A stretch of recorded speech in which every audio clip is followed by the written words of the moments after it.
Robert Kiyosaki, l'auteur du livre « Père riche, Père pauvre », dit que gagner de l'argent est une science qui n'est pas enseignée dans les écoles. Les écoles nous apprennent à devenir employés et à construire une carrière. Si vous venez d'une famille de classe moyenne comme moi, il y a de fortes chances que vos parents vous aient appris à devenir pauvres. Et ce n'est pas parce que vos parents ne vous aiment pas ou ne veulent pas que vous réussissiez. C'est simplement parce qu'ils ne sont pas eux-mêmes éduqués sur ce sujet. Ils ont consommé des informations périmées et quand vous êtes né, ils vous les ont transmises. Kiyosaki dit que la pauvreté est comme une génétique. Elle se transmet d'une génération à l'autre. Père riche, Père pauvre est l'un de ces livres sur les finances que j'aurais aimé lire quand j'avais 14 ou 15 ans. Je recommande fortement de lire le livre ou de regarder cette vidéo car je vais faire un résumé détaillé des 7 leçons clés. La première leçon, les riches ne travaillent pas pour l'argent. Quand il avait 9 ans, Robert et son ami d'enfance Mike n'ont pas été invités à la maison de plage d'un camarade de classe parce qu'ils étaient pauvres. Robert est rentré chez lui et a demandé à son père comment devenir riche. Et la seule réponse qu'il a obtenue était « Tu dois apprendre à gagner plus d'argent ». Même enfant, Robert a compris que ce conseil ne l'aiderait pas à devenir riche. Le père de Robert, que Robert appelle son père pauvre, était enseignant et gagnait bien sa vie, mais avait toujours des difficultés financières. Voyant à quel point Robert et son ami Mike étaient déterminés à apprendre comment gagner plus d'argent, le père de Robert, le père pauvre, leur a conseillé d'aller parler au père de Mike. Robert l'appelait son père riche. Robert et Mike étaient assez surpris, car le père riche n'était pas encore riche. De plus, il n'avait jamais terminé la 8e année, mais dirigeait plusieurs entreprises prospères. Néanmoins, ils sont allés rencontrer le père de Mike. Le jour de la réunion, il leur a demandé s'ils étaient prêts à apprendre à gagner de l'argent. Ils étaient excités et ont rapidement hoché la tête. Il leur a alors fait une offre. Il a dit qu'il leur apprendrait à gagner de l'argent, mais pas de manière scolaire. Il ne leur enseignerait que s'ils travaillaient pour lui. Selon lui, il perdrait son temps s'ils voulaient juste s'asseoir et écouter comme à l'école. Il pourrait apprendre plus vite en travaillant pour lui. Robert voulait poser une question, mais il ne leur en a pas donné l'occasion. Il a dit que s'il ne pouvait pas prendre de décision de manière décisive, alors il n'apprendrait jamais à gagner de l'argent. Les opportunités viennent et passent, et savoir quand prendre des décisions rapides est une compétence importante. Il savait qu'il devait prendre une décision. Robert et Mike se sont regardés et ont tous deux accepté l'offre. Le père de Mike était satisfait et a dit qu'il les paierait 10 cents de l'heure et qu'il travaillerait 3 heures chaque samedi. Même si Robert avait un match de softball ce jour-là, il a choisi de travailler et d'apprendre au lieu de jouer. Il savait que c'était son opportunité et il ne voulait pas la gâcher. Ainsi, Robert et Mike ont commencé à travailler pour Madame Martin, qui était une employée du père de Mike et s'occupait d'un petit supermarché. C'était le genre de magasin où les gens achetaient des produits essentiels comme du lait, du pain, du beurre et des cigarettes. Le seul problème était que les magasins n'avaient pas de climatisation. Ils devaient donc garder les portes grandes ouvertes sur la route et le parking, ce qui signifiait que la poussière tourbillonnait et se déposait à l'intérieur chaque fois qu'une voiture passait. Leur travail consistait à enlever les conserves des étagères, à les brosser avec un plumeau pour enlever la poussière, puis à les remettre en place. C'était incroyablement ennuyeux. Ils travaillaient 3 heures chaque samedi et étaient payés 30 centimes, ce qui n'était pas très excitant pour eux, car une bande dessinée coûtait 10 cents à l'époque. Ils le faisaient parce qu'ils voulaient apprendre à gagner de l'argent. Mais après 3 semaines à faire cela, Robert était prêt à abandonner. Il se sentait comme un esclave, travaillant pour seulement 10 centimes de l'heure, et n'avait même pas vu le père de Mike depuis la première réunion. Donc, à l'heure du déjeuner de la 4e semaine, il a dit à Mike qu'il arrêtait. L'école était déjà assez ennuyeuse, et il ne voulait pas gâcher ses samedis à faire ce travail. Il en avait assez. À sa grande surprise, Mike a commencé à sourire et a dit que son père avait prévu que cela arriverait. Il avait dit à Mike de venir le voir quand Robert serait prêt à abandonner. Cela a rendu Robert furieux, mais Mike a dit que la façon d'enseigner de son père était différente de celle des parents de Robert. Il n'aimait pas faire des leçons et utilisait l'expérience comme méthode d'enseignement. Robert a accepté de rencontrer le père de Mike le samedi suivant pour l'écouter. Même son vrai père était en colère contre le père de Mike. Le père pauvre de Robert lui avait conseillé de demander une augmentation d'au moins 25 centimes de l'heure et de démissionner s'il ne l'obtenait pas. Quand Robert est arrivé chez Mike, il a dû attendre 45 minutes avant que le père de Mike n'apparaisse enfin.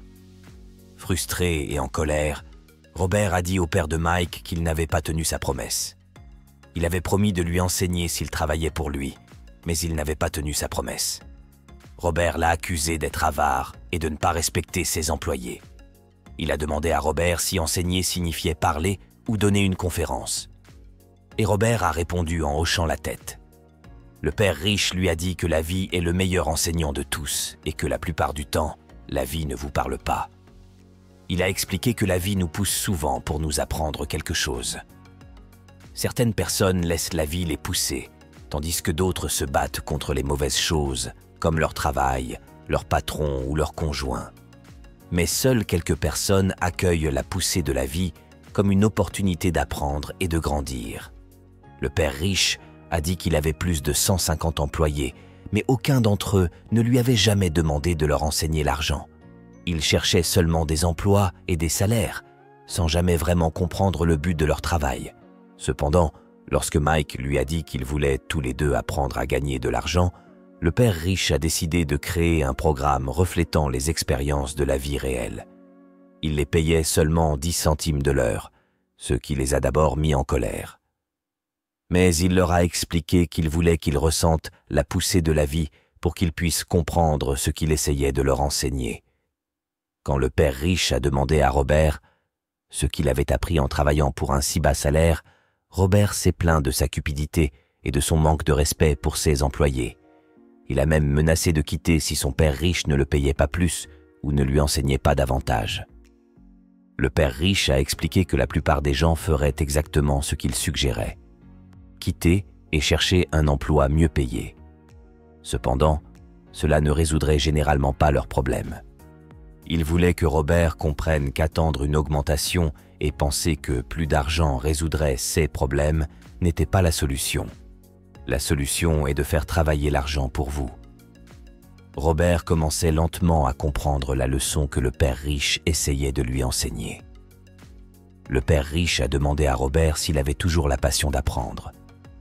Quand Robert a répondu oui, il lui a dit qu'il allait arrêter de le payer pour le travail au magasin. Robert était confus. Il était venu pour une augmentation, mais maintenant il allait travailler gratuitement. Le père riche a dit que s'il voulait gagner plus d'argent, il devait utiliser sa tête et trouver comment y parvenir. Robert et Mike ont travaillé gratuitement pendant 3 semaines. Un jour, le père de Mike est arrivé et a emmené les garçons dehors pour une glace. Le père riche a demandé s'ils avaient appris quelque chose. Ils ont répondu non. Le père riche leur a dit qu'ils devaient se dépêcher et commencer à réfléchir à la leçon qui leur faisait face. Pour expliquer la leçon, il a demandé aux garçons de regarder Madame Martin et les gens dans le parc et de penser si la vie qu'ils menaient leur semblait excitante. Ils travaillaient dur pour peu d'argent toute leur vie, s'accrochant à l'illusion de la sécurité de l'emploi et attendant avec impatience des vacances de 3 semaines chaque année et peut-être une pension après 45 ans de service.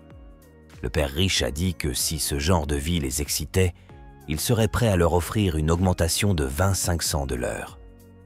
Leurs cœurs ont accéléré et ils savaient que cela signifierait beaucoup pour eux, mais ils ont quand même dit non. Voyant leur résistance, le père riche a augmenté son offre à 1 dollar de l'heure, puis à 2 dollars. Chaque fois qu'il augmentait son offre, le cœur de Robert explosait et son cerveau le poussait à accepter l'offre. Il savait que 2 dollars de l'heure ferait de lui l'enfant le plus riche du monde. Il ne pouvait pas imaginer gagner autant d'argent. Il voulait dire oui. Il pouvait imaginer un nouveau vélo, un nouveau gant de baseball et l'adoration de ses amis quand il leur montrerait de l'argent. Mais d'une manière ou d'une autre, sa bouche restait fermée. Le père riche regardait 2 garçons le fixant, les yeux grands ouverts et les cerveaux vides. Il les testait et savait qu'il y avait une part de leurs émotions qui voulait accepter l'offre. Il savait que 2 dollars de l'heure ferait de lui l'enfant le plus riche du monde. Il ne pouvait pas imaginer gagner autant d'argent, Il voulait dire oui. Il pouvait imaginer un nouveau vélo, un nouveau gant de baseball et l'adoration de ses amis quand il leur montrerait de l'argent. Mais d'une manière ou d'une autre, sa bouche restait fermée. Le père riche regardait deux garçons le fixant, les yeux grands ouverts et les cerveaux vides. Il les testait et savait qu'il y avait une part de leurs émotions qui voulait accepter l'offre. Il comprenait que chaque personne a une partie faible et nécessiteuse de son âme qui peut être achetée. Et il savait que chaque individu avait aussi une partie de son âme qui était résiliente et ne pouvait jamais être achetée. C'était seulement une question de savoir laquelle était la plus forte. Alors il a fait une dernière offre de 5 $ de l'heure. Soudain, les expressions des garçons ont changé et leurs regards vides se sont transformés en calme. Leur tentation a disparu en une seconde. Ils ont senti que la partie de leur âme qui était faible et nécessiteuse était réduite au silence et prise en charge par la partie qui n'avait pas de prix.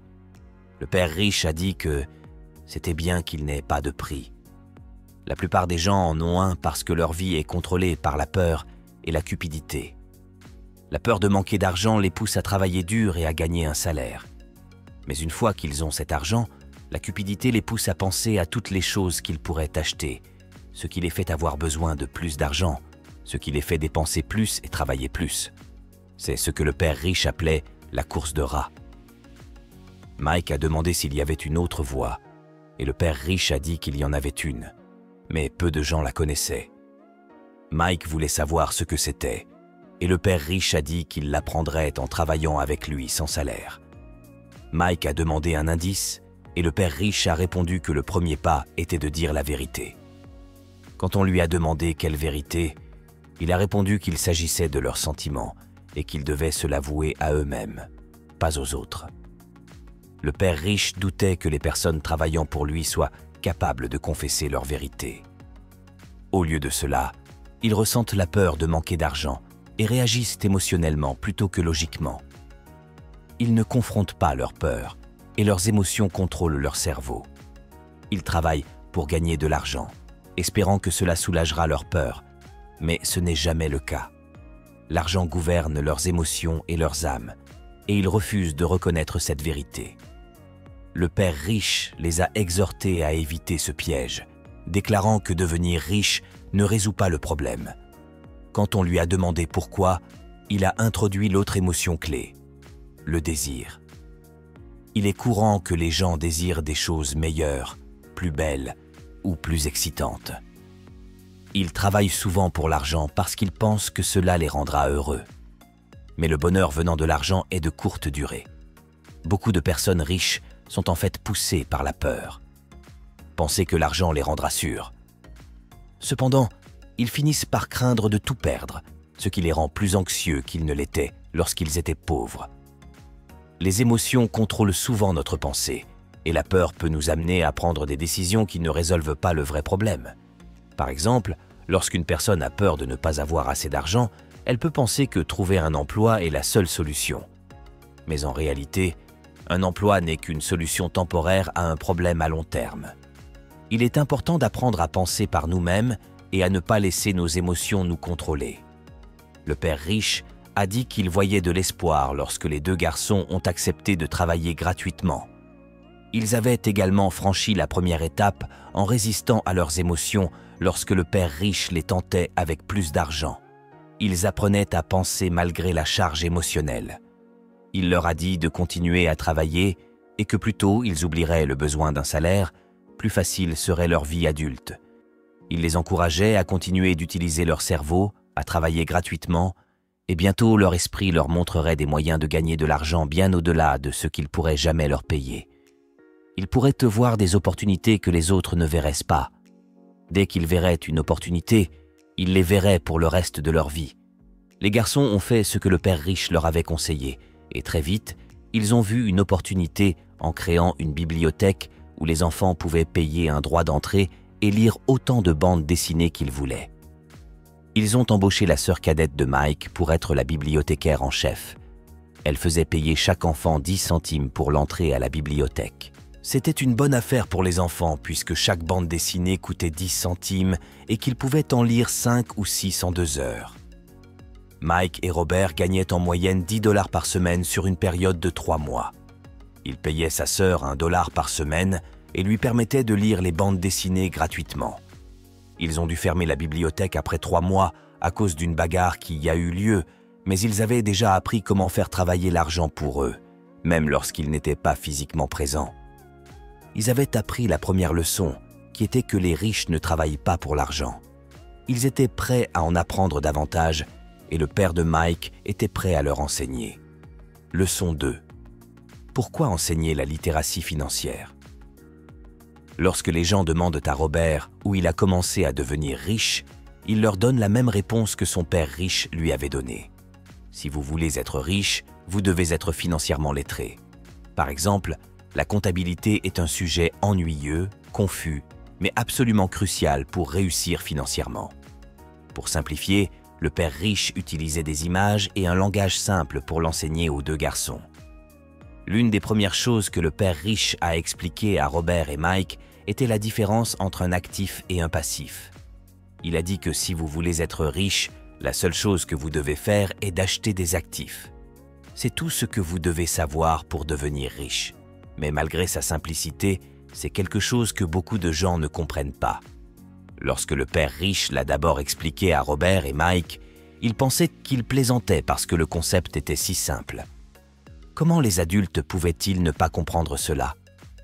Tout le monde ne devrait-il pas être riche? Le problème est que la plupart des gens ont été éduqués différemment par les banquiers, les planificateurs financiers et d'autres. Ils doivent donc désapprendre ce qu'ils pensent savoir. Et à cause de cela, ils achètent des passifs en pensant qu'ils sont des actifs. Robert utilise des définitions simples pour les actifs et les passifs. Un actif est quelque chose qui met de l'argent dans votre poche, et un passif est quelque chose qui sort de l'argent de votre poche. Voici le schéma de flux de trésorerie d'un actif. La partie supérieure du diagramme est un compte de résultats, souvent appelé compte de profit et perte. Il mesure les revenus et les dépenses, l'argent entrant et sortant. La partie inférieure du diagramme est un bilan. Il est ainsi nommé parce qu'il est censé équilibrer les actifs et les passifs. Les actifs ajoutent à vos revenus. Ils mettent de l'argent dans votre poche. Par exemple, si vous avez une maison et que vous la louez, c'est un actif parce qu'elle met de l'argent dans votre poche chaque mois. Et voici le schéma de flux de trésorerie d'un passif. Un passif sort de l'argent de votre poche. Si vous voulez être riche, ce que vous devez faire est d'éviter les passifs et d'acheter plus d'actifs. Grâce à ces diagrammes simplifiés, vous pouvez facilement voir comment chaque personne gère son argent. Robert dit que souvent, ceux qui sont endettés pensent que la solution à leurs problèmes est de gagner plus d'argent. Mais non seulement plus d'argent ne résoudra pas toujours leurs problèmes, mais cela peut aussi les aggraver. C'est pourquoi de nombreuses personnes qui gagnent soudainement beaucoup d'argent, par exemple par la loterie ou un héritage, le dépensent rapidement. Une augmentation de liquidité entraîne souvent une augmentation des dépenses. Ce qui manque à beaucoup de gens, c'est l'éducation financière. C'est pourquoi ils peuvent réussir dans leur profession, mais avoir encore des problèmes d'argent. Ils ont peut-être appris à gagner de l'argent, mais pas à le gérer. Les gens peuvent être très intelligents et pourtant être illettrés financièrement. Ils ont appris à travailler dur pour l'argent, mais pas à faire travailler leur argent dur pour eux.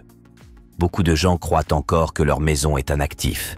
Mais Robert enseigne qu'une maison est un passif, parce qu'elle sort de l'argent de votre poche à travers les taxes et autres dépenses. Cela ne signifie pas que vous ne pouvez jamais acheter une maison. Vous pouvez bien sûr. Mais assurez-vous d'abord d'acheter des actifs qui généreront des flux de trésorerie pour payer la maison. Robert dit que si vous voulez devenir riche, tout ce que vous devez faire est d'acheter plus d'actifs générateurs de revenus, de maintenir vos passifs et vos dépenses faibles. Et quand saurez-vous que vous avez déjà assez de richesse? Robert utilise la définition suivante de la richesse. La richesse est la capacité d'une personne à survivre pendant un certain nombre de jours à l'avenir, ou si je cessais de travailler aujourd'hui, combien de temps pourrais-je survivre?